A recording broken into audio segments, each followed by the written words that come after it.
Hey guys, this is Al from Laughing Jackal. I'm here today to show you a Let's Play video of our brand new Vita game, Flame Over. Very exciting. So this is my first Let's Play video, so hopefully I don't make too much of a hash of it. So yeah, Flame Over is a top-down sort of shooter, I guess, but instead of enemies and guns, we've got fires and water and extinguishers. So I can move my character around in this sort of top-down 3D environment with the left stick. The right stick, if I'm very gentle with it, I can slowly turn the camera to get a look around, or if I'm not so gentle, I can push it far left and right to get a really quick turnaround. When I'm not using it to turn the camera, I can use the R button to shoot my hose and the L button to shoot my extinguisher, and while I'm doing those things I can use the right stick to aim independent of movement like every other twin stick shooter out there. It's a good system, let's not mess with it. Right, so you can see over here already I've refilled. Anything you can use in the game you use with the square button. We've got a nice little legend, so you can see as I've shot water and foam, those meters in the bottom left, the white meter for the foam and the blue meter for the water, are falling. I can refill those at various places around the level, but this is the best place. It's an instant refill. I can reuse it as many times as I like, but I do have to come back to the exit to use it. So Flame Over is kind of based on roguelike principles, despite being an action game. So you can see I can't see anything around me at the moment. I don't know what's going on. The thermometer down there in the bottom left, just above the map, is increasing in height as I get near to where fires are, so that helps me to track them down. And because the game's randomly generated, I don't know what's going to be through this door. Let's have a look. So we've got a corridor. Doesn't seem to be much fire around at the moment, but I'm sure there could well be. No, we're safe in this room. This door has a backdraft hazard on it, so let's make that safe. If I open that, it would take one of my hearts away instantly.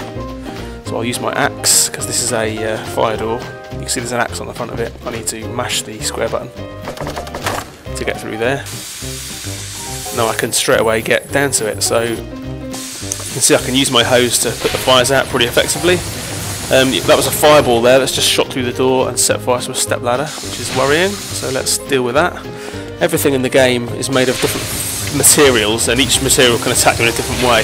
So fabric, like you can see, makes a trail of fire, which can be pretty dangerous. We've also got paper and plants. There's another fabric fire there. Something, generally speaking, will attack me every second or so. You can see this grey fire, it's particularly nasty. That is electrical fire, and that will constantly try and respawn fires around itself if it can. You can see it's not deadly to me at all, excuse me, on its own, but it can't be put out with a hose either, so it's kind of like a fire spawner, and you need to keep your eyes out for it because it won't damage you and tip you off. So let's use the extinguisher to put that out. I can also look on my map by pressing select. I can see down here, right in the centre of the map there is a lightning bolt symbol. That room is a fuse board room or fuse box room, and I can go and use that to turn the power off. So let's go and do that now. Oh, there's a wall of fire coming for me. You can see it's advanced through the room. It can't populate areas that have already been soaked, luckily for me, so I'd already made the room pretty safe by just sort of carpeting it in water. Right, okay, here is a fuse board room. Let's get these fires out, and then all the fire, all the electrical fire in the level should now not be there anymore. Ah, here we go. So this is Miss Ion, one of our people to rescue in the game. She is unique because she will give you missions to do before she'll leave the level. Because I've not walked into the room, she won't take any damage just yet, so it gives me a chance to assess my move. If she gets killed by exposure to heat or fireballs, then I won't be able to rescue her, obviously, and I won't be able to complete my mission. And missions give me upgrade tokens, so I don't want her to die. So let's use the circle button and throw a water bomb in there and get it a bit safer. You can see there's a talk prompt there. I've made the room safe. She's no longer panicking. She's quite happy. Let's go and say hello. Hi Blaze, I'm Miss Ion. I lost my red bag. Could you find it? There's an upgrade token in it for you. I left it in a manager's office. Right, so let's use awesome detective skills to look at what rooms kind of look like a manager's office. So this looks like a sort of server room to me, like a sort of back room, so it's not going to be in here. Yeah, a manager's office, so this is kind of a regular office. This could be a manager's office, looks kind of swanky. There's a rewards on shelves and sofas and what have you around here. Let's have a little search. So if I go up to within distance of a searchable object, then I'll get a prompt. This could be a manager's office too, actually, couldn't it? Looks pretty swanky. Tiger skin carpet. There we go. We found her red bag. Lovely. So I should get a nice Miss Ion complete, or mission complete message now. There we go. Mission complete, or Miss Ion complete. And then she's left me a little upgrade token there, which I need to remember to pick up. So, right. Let's take her back to the fire exit. I've got her to follow me using the X button, the cross button. I can hold it down and she'll stop following me, so I can leave her in safe places. But let's just get her back to the fire exit. You can see I've gained a minute there. I don't want to run out of time because then the Grim Reaper chases me around, which is not fun. So let's get rid of that backdraft.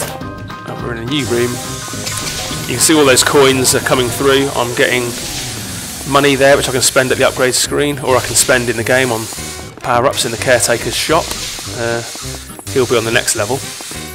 It tends to go mission, shop, alternating. So let's get this guy out of this room in case when I open a door a fireball comes through or something. I'll leave you there, my friend. I'll see you in a minute. Right, so looks like both of these rooms are on fire. Let's hack through this door. Yep, I can keep this side's not on fire behind me, so let's make sure it stays that way and keep it safe. That was easier than I thought it would be. That's great. Right, more serious in here.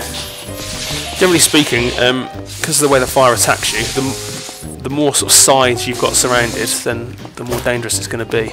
So these big rooms tend to be a real pain. You can see that fireball just hit me, and it's taken my health all the way down. But luckily I got out of the door just in time. So let's make the rest of this room. Oh dear. So a fabric fireball came through. Luckily it didn't set fire to anything. Let's try and keep things under control. Oh crikey, there's a guy here who's almost dead already. Wow. Okay, let's get him out of here as well. I like to have a room's worth of buffer. So if the fire did come through the door, those guys wouldn't lose any health. Right, let's try and get around here. It's a big room, this, isn't it? Looks like some sort of massive meeting room. We've got quite a lot of detail in our environments. We've got thousands of polys per room, and these have all been made by hand and then they're stitched together randomly. So all these little cups and little touches to try and make the game as quirky and sort of full of personality as we can. And it gives the Infernal Industries building a little bit of character and hopefully makes it feel a bit more lived in. And these little fellas. So yeah, you can see one of them's got less health than the other. He's probably hit by a fireball. They will very slowly gain health as they follow me, but I tend to prefer to leave them in a safe place. So there you go, there's 3 more minutes. I'll have a top up while I'm here. Right, so there's another fire. This could be the last room, is it? It might be. You know, there's 3 more rooms to sort out, so we're looking pretty good. 3 stars. Haven't lost any health yet. In the top right corner of this room you can see a cat. So he will not give me time, but what he will give me is an extra heart, so I can get up to 5 hearts. I just shot down a fireball that was about to hit him, which would have been bad news. But luckily I have honed my flame over skills over the last 18 months or so. I managed to shoot that one down. Right, so this is a server room. This would have been full of electrical fire if I hadn't already turned the power off, so it's worth bearing that in mind. It really is worth making a beeline for the fuse board room and getting that electricity turned off as soon as you can. It's not as easy in some levels as it is in others, but I tend to make that my priority. But again, you don't have to do that, it's up to you. Right, so this last room didn't have any fire in it because the exit sign has come up. Excellent. Right, so I'll take you, sir, and this little cat. Come on then, little fella. Back to the exit. And you should see me get 1 minute of time and 1 extra heart up there in the top right hand corner, so let's have a look. Yep, 4 hearts. I don't need to refill before the end of the level because it refills automatically just as a little help when you get to the next level. But so yeah, that's Flame Over. That was the first level. Things get a lot more difficult as you go through the game, and I think I might have made it look a little bit easier than what it is. It is a fiendishly difficult roguelike firefighting shoot 'em up, and we are very excited to share it with you, so hopefully there'll be more videos and stuff online soon. Thanks a lot for watching, and I'll speak to you soon. Bye.